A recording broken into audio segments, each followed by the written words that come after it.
दोस्तों आज से लगभग 52 ईयर्स पहले दुनिया की सबसे लंबी माउंटेन रेंज के ठीक इस पॉइंट पर एक प्लेन सीधा पहाड़ से जा टकराया था। हैरत की बात तो यह थी कि प्लेन टकराने के फौरन बाद कहीं गायब हो गया। दोस्तों ये 8,900 किलोमीटर लंबी साउथ अमेरिका की एंडीज माउंटेन रेंज है, जहां 15,000 फीट ऊंचे पहाड़, सख्त ठंड और खामोशी के अलावा कुछ नहीं मिलता। कई दिनों तक जहाज का ना कोई मलबा मिला और ना ही कोई डेड बॉडी। इस पर अथॉरिटीज के सामने ये बात क्लियर हो गई कि अब जहाज में कोई पैसेंजर नहीं बचा होगा। लिहाजा इन्होंने सर्च ऑपरेशन बंद करने का ऐलान कर दिया। न्यूज मीडिया में भी अगले कुछ दिनों तक प्लेन क्रैश होने की बातें चलती रही और इसके बाद सब कुछ आहिस्ता आहिस्ता वापस नॉर्मल होने लगा। लोग अब इस हादसे को भूल चुके थे, लेकिन इस हादसे के करीबन 2.5 महीनों के बाद एग्जैक्टली 72 डेज के बाद अथॉरिटीज को गायब होने वाले प्लेन की तरफ से एक मैसेज रिसीव हुआ।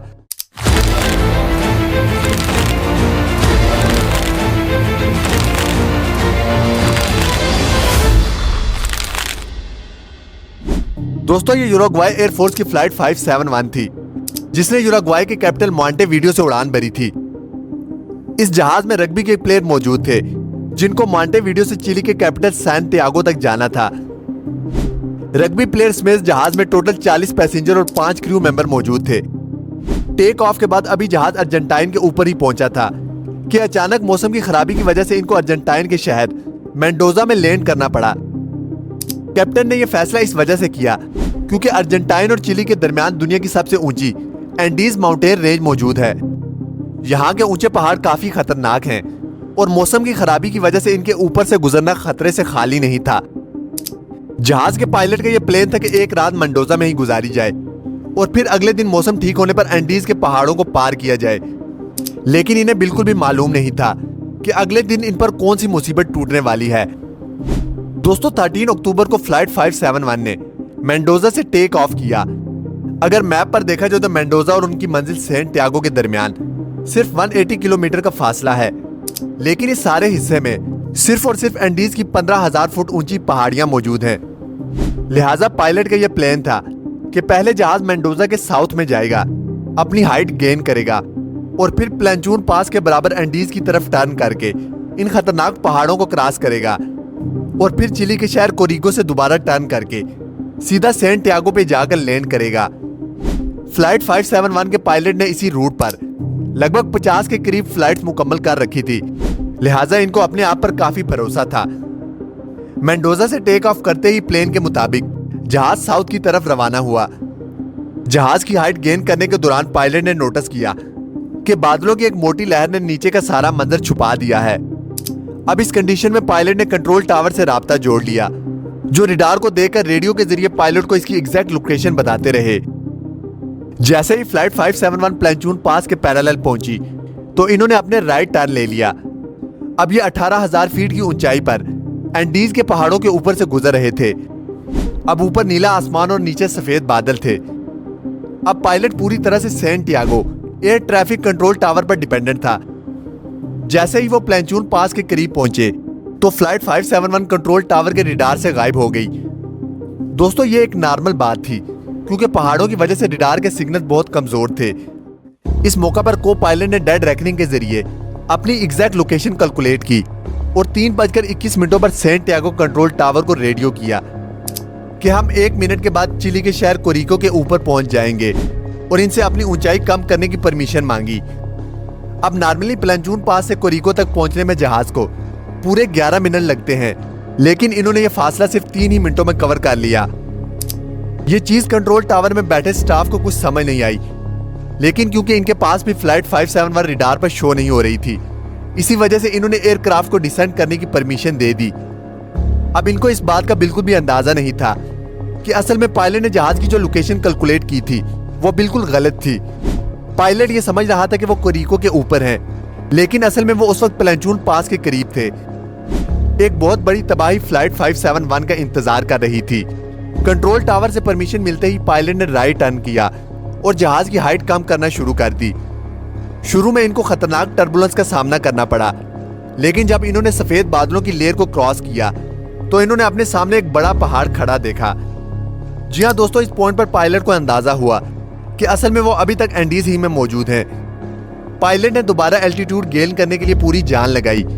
प्लेन की नोज अब आसमान की तरफ हो चुकी थी, लेकिन अफसोस कि शायद ये चीज थोड़ा पहले कर ली जाती। फ्लाइट 571 की टेल पहाड़ की चोटी से टकराई और जहाज से अलग हो गई। उस वक्त यह पहाड़ पूरी तरह से बर्फ से ढका हुआ था। अपने टेल और विंग्स के बगैर फ्लाइट 571 का फ्यूज बर्फ में स्लाइड करता सीधा नीचे की तरफ आया और इस पॉइंट पर आकर रुक गया। क्रैश की वजह से लगभग 12 पैसेंजर मौका पर ही दुनिया से जा चुके थे। मौजजाती तौर पर प्लेन के फ्यूज लाज में 33 पैसेंजर की जान तो बच गई, लेकिन इनको काफी चोटें आई। टेल अलग हो जाने की वजह से प्लेन का पिछला हिस्सा खुला हुआ था और इससे जबरदस्त ठंड अंदर आ रही थी। इस वक्त ये 11,500 फीट की ऊंचाई पर एंडीज की पहाड़ियों में फंसे हुए थे, जहां का टेम्परेचर लगभग -30 डिग्री सेल्सियस था। बाहर निकलते साथ ही जहां तक इनकी नजर जा रही थी, बर्फ से ढके पहाड़ी नजर आ रहे थे। सबसे पहले इन्होंने अपने साथियों की बॉडीज को बर्फ में दफनाया। इधर प्लेन क्रैश करने की खबर ने चिलियन अथॉरिटीज को अलर्ट कर दिया। इनको यह मालूम नहीं था कि वो असल में अर्जेंटाइन में ही क्रैश हुए थे। बिना टाइम जाया किए इन्होंने सर्च ऑपरेशन स्टार्ट किया, जिसमें 4 एयरप्लेन ने हिस्सा लिया। सुबह से लेकर शाम तक सस्पेक्टेड एरिया को सर्च करने के बाद इनको ना ही कोई प्लेन नजर आया और ना ही कोई मलबा। दोस्तों, ये एक बहुत ही मुश्किल सर्च ऑपरेशन था, क्योंकि नीचे सारे पहाड़ बर्फ की वजह से लाइट को रिफ्लेक्ट कर रहे थे। इस सर्च ऑपरेशन में यूरुग्वाई और अर्जेंटाइन ने भी हिस्सा लिया। अब टोटल 11 एयरक्राफ्ट पूरा दिन फ्लाइट 571 को ढूंढ रहे थे।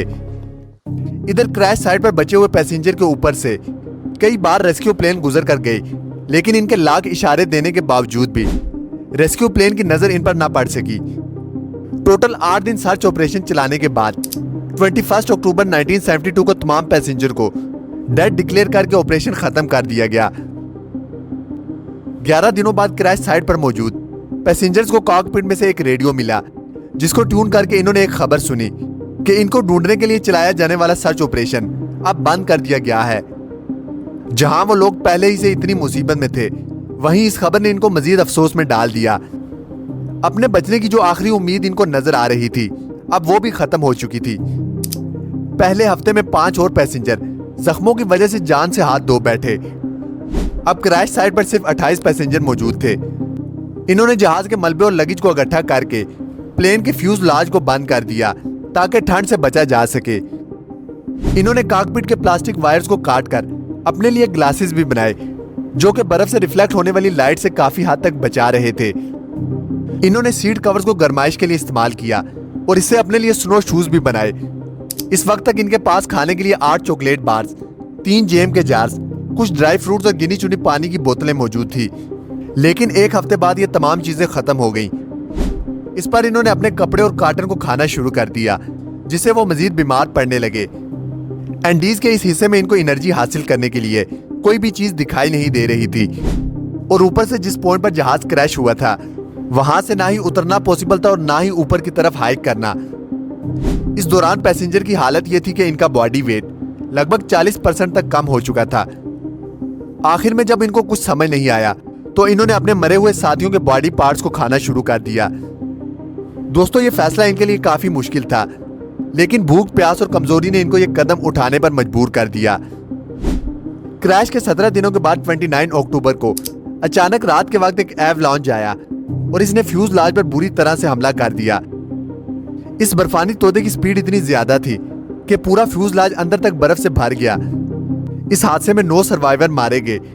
अब बचे हुए 19 लोगों के हाथ जो कुछ लगा, इन्होंने इससे बर्फ को हटाया और ऑक्सीजन के लिए जगह बनाई। दिन गुजरते जा रहे थे। सर्वाइवर्स की हालत बदतर से बदतर होती जा रही थी। एक एक करके सारे मौत की नजर हो रहे थे। दोस्तों, 12 दिसंबर यानी क्रैश के 60 दिनों के बाद 3 और सर्वाइवर जिंदगी की बाजी हार गए। अब पीछे बचे 16 लोगों के पास सिर्फ 2 ऑप्शन थे। या तो वो अपने बचे हुए दिन गिनना शुरू कर दें, या फिर हिम्मत करके वेस्ट में मौजूद इस वर्टिकल क्लिफ को किसी भी तरह करके हाइक कर लें। 12 दिसंबर 1972 3 रग्बी प्लेयर्स प्रादो, कनीसा और वेजिंटीन ने वेस्टर्न पीक को हाइक करने का इरादा किया, इस उम्मीद में कि पहाड़ की दूसरी तरफ की साइड ग्रीन वैली होगी, जहां से शायद कोई मदद मिल सके। दोस्तों, ये एक बहुत ही तकलीफ देने वाली हाइक थी, क्योंकि ना ही इनके पास कोई प्रोफेशनल गियर्स थे और सबसे बढ़कर टेम्परेचर -30 डिग्री सेल्सियस था। इन्होंने हाथ से बनाए हुए स्लीपिंग बैग और जहाज की सीटों से बनाए हुए गर्म कपड़े लपेटे और हाइक पे निकल गए। पूरे 3 दिन तक लगातार हाइक करने के बाद जब वो आखिरकार पहाड़ की चोटी पर पहुंचे तो इन्होंने पहाड़ की दूसरी साइड पर भी ऐसे ही बर्फ से ढके पहाड़ देखे। यहाँ भी ना ही हरियाली थी और ना ही जिंदगी के आसार। खाने की शॉर्टेज की वजह से इनमें से एक वापस क्रैश साइट पर चला गया। प्रादो और कनीसा मदद की तलाश में पहाड़ की दूसरी साइड पर डाउन हिल चल पड़े। अगले 10 दिनों तक हाइकिंग करने के बाद वो एक वैली में पहुंचे जहां पर हरियाली थी, जानवर भी थे और नदी भी बह रही थी। सबसे पहले इन्होंने नदी से पानी पिया, तभी इनको नदी के उस पार घोड़े पर एक शख्स दिखाई दिया। नदी के शोर की वजह से वो अपना पैगाम उस शख्स तक नहीं पहुंचा रहे थे। घोड़े पर बैठे उस लोकर को आइडिया आया और इसने एक कागज और पेन को पत्थर में लपेटकर नदी के उस पार फेंका। प्रादो और कनेसा ने उस कागज पर सारा माजरा लिखा और वापस फेंक दिया। वो शख्स घोड़ा भगाता हुआ ये लेटर अथॉरिटीज तक ले गया। पहले तो अथॉरिटीज को ये यकीन ही नहीं आया कि 2.5 महीने गुजर जाने के बाद प्लेन क्रैश के सर्वाइवर अभी तक कैसे जिंदा हो सकते हैं। लेकिन अथॉरिटीज ने फौरन पहले प्रादो और कनीसा को रेस्क्यू किया और इनकी मरम पट्टी करने के बाद इनसे तफसील में इंटरव्यू लिया। दोस्तों 22 दिसंबर 1972 यानी क्रैश के 72 डेज के बाद 3 हेलीकॉप्टर्स प्रादो और कनीसा की निशानदेही पर क्रैश साइट तक पहुंचे। पहाड़ की यह चोटी देखकर पायलट भी हैरान रह गया कि आखिरकार इन रग्बी प्लेयर्स ने बिना किसी गियर और एक्सपीरियंस के यह पहाड़ कैसे पार किया। आखिरकार फ्यूजलाज में मौजूद तमाम सर्वाइवर को रेस्क्यू कर लिया गया और इनके मरे हुए साथियों को वहीं छोड़कर एक बड़ी कब्र खोदकर दफन कर दिया गया। इस कब्र के ऊपर कुछ पत्थर रखकर एक मेमोरियल बनाया गया जो इसी हालत में आज तक वहां मौजूद है।